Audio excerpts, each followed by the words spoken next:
Studying the surface geometry chapter in week 6, one of my peers from my lab found out that I had intersecting pipework and ductwork as my topic. He said he had some problems visualizing some of the developments and he asked me if I could help him with that. So I set about creating a resource for him that might help. So, Fiona, what do you feel the benefits were of making the physical model?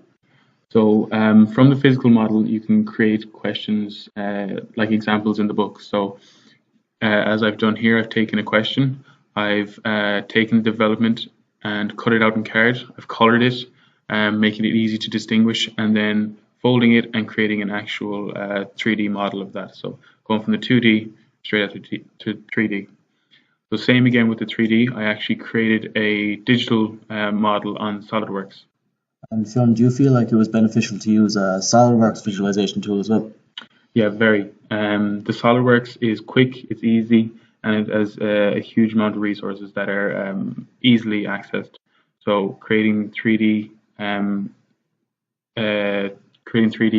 graphics of vents or pipes, it can be manipulated very easily to be beneficial in the classroom.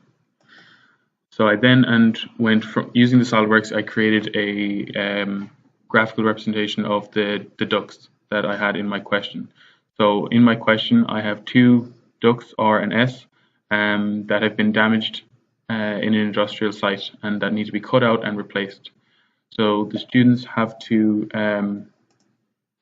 work out the true shape of the developments.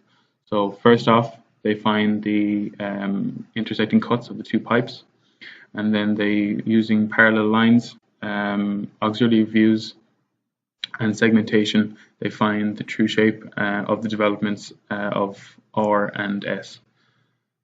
So, how do you feel would be the best way to grade this question, Phil?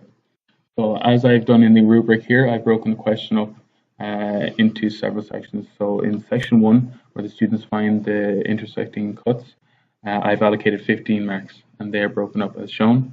And then in section II, I've broken that up into two parts then, so A and B.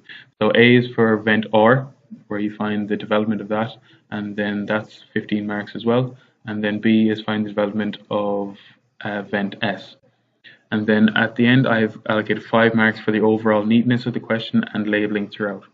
So I've given 50 marks for the question, which is more than enough. Perfect, very good. I think students would be very fairly rewarded for that. Yes, thank you.